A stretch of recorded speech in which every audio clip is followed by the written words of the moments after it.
The Federal Reserve would issue, back, and control CBC, which is simply one sort of publicly issued digital dollar. The U.S. government would fully support and trust it. This might be a different way to pay for things, and it could help with things like rapid payment settlement, cross-border transactions, and making sure more people have access to financial services. Over 130 countries are looking into creating their own digital currencies that are backed by their governments. China, Russia, India, and Saudi Arabia have already started pilot systems, and a digital euro pilot might start as soon as 2028. At the same time, the U.S. is still very far behind, even though there is more and more clear information regarding digital currency features. The United States Congress wrote these words right there. It's apparent that the U.S. Congress has given XRP the go-ahead in the U.S. This isn't just for banks and other financial institutions. It's a global endorsement, especially from the U.S. Federal Reserve, to utilize XRP for both local and foreign transactions. Why is this important? The U.S. Congress sees the change throughout the world. Brazil and other countries, India, China, and other countries are working with Ripple to set up their central bank digital currencies on the XRP ledger. The U.S. doesn't want to miss out on this change. And guess which company they are working with? Yes, Ripple. Welcome back to Moneyside, your one-stop shop for all things XRP. The BRICS countries Brazil, Russia, India, China, and South Africa worked together to establish a digital currency for their central banks, for both of us to use. The U.S. is going in the same direction. Let me show you a video that goes into detail about talks between Ripple and the U.S. Federal Reserve about CBDCs as far back as 2015. This historical background shows how Ripple and the U.S. are working together, behind the scenes. Even if we see public fights between Ripple and the SEC, this partnership was a significant sign that Ripple was going to win the SEC litigation. Do you remember when Ripple pitched the FedNAB payment system to the Federal Reserve in 2015? The Fed's official announcement of the system didn't directly recognize Ripple, but a closer look shows hints. The Federal Reserve talked about the possibility of working with a blockchain startup that could make payments faster, taking only 3 to 5 seconds. Gary Gensler has always talked about how the U.S. Federal Reserve may use Ripple. Even before he became office, while the SEC was suing Ripple, Gensler said he trusted the Federal Reserve to include XRP and Ripple to their payment system for both domestic and international transactions.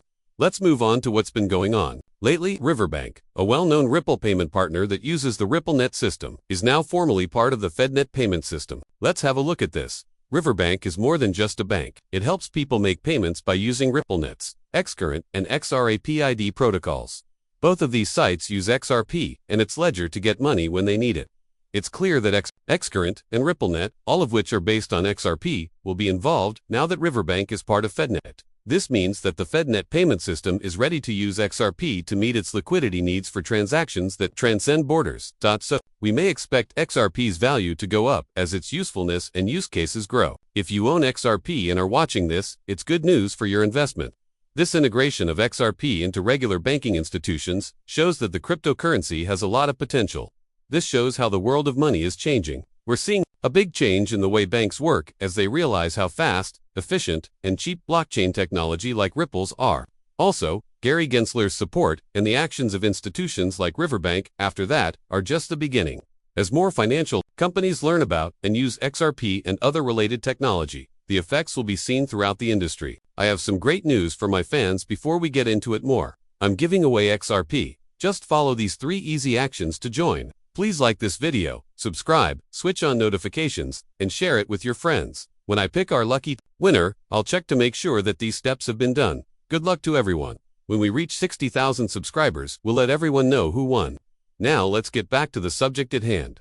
The value of XRP and its growing importance. We've talked about how interested the U.S. Federal Reserve is in it and how the U.S. as a whole is leaning toward adopting it. But XRP's potential is not only being recognized in the U.S., the BRICS countries and even the European Union with its digital euro project are examples of this. Are looking into what it can do. You may see our separate videos on how XRP is being used in Europe's digital euro project and the BRICS nations CBDC for more information. To repeat what we've said before, the U.S. isn't simply looking at XRP as a possible CBDC. About it in another video.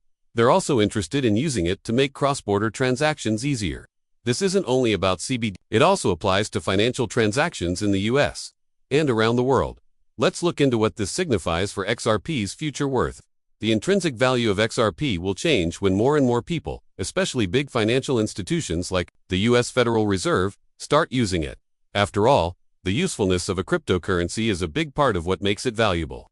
When a digital asset like XRP is added to big financial institutions, it's not just about the short-term benefits it provides to transactions. It's also about the confidence and credibility it builds over time. The world of finance is changing quickly. Digital transactions are becoming more common, and people want to be able to make cross-border payments quickly and cheaply. It's very important to know what cryptocurrencies do, especially ones that are already used. Like XRP, the support of big economies and banks can help XRP reach a level that is all its own. This is a very important period for investors and fans. XRP's current endorsements and connections point to a bright future for the currency. But just like with any other investment, it's important to stay up to date, keep an eye on what's going on, and make judgments based on solid research. Could XRP really go up to $10,000? A lot of people in the crypto community have been asking this subject, and we'll go into it soon. It's important to point up the growing interest of global organizations, especially those from North America. In the XRP ledger, XRP is often talked about as a frontrunner in the growing world of cryptocurrencies, which are already available in more than 130 countries. So, what may XRP be worth in the future? People are guessing prices between $10,000 and an incredible $35,000, especially because it could play a role in worldwide CBDC, central bank digital currency operations. What does this mean? As more and more countries start using XRP for international payments, it might become a common currency that everyone uses. The managing director of Vill Hill Capital made this point quite clear. If XRP were to become the world's median currency, it would mean that a lot of the world's wealth would move through the XRP ledger. Even while there is a lot of XRP available, the high demand could push its price up, possibly putting it in the $10,000 to $35,000 range. These are the figures and estimates that analysts and fans are eagerly waiting to see for XRP. Please keep in mind that I am not a licensed financial counselor. The videos are only for fun and don't have any other purpose. I usually tell them to do their own research and talk to experts before making any financial decisions. Thanks a lot for listening. If you liked the video, please give it a thumbs up, and don't forget to click the subscribe button. Also, switch on notifications so you'll be the first to know when I post new stuff. I'm looking forward to seeing you again in the next video. Take care.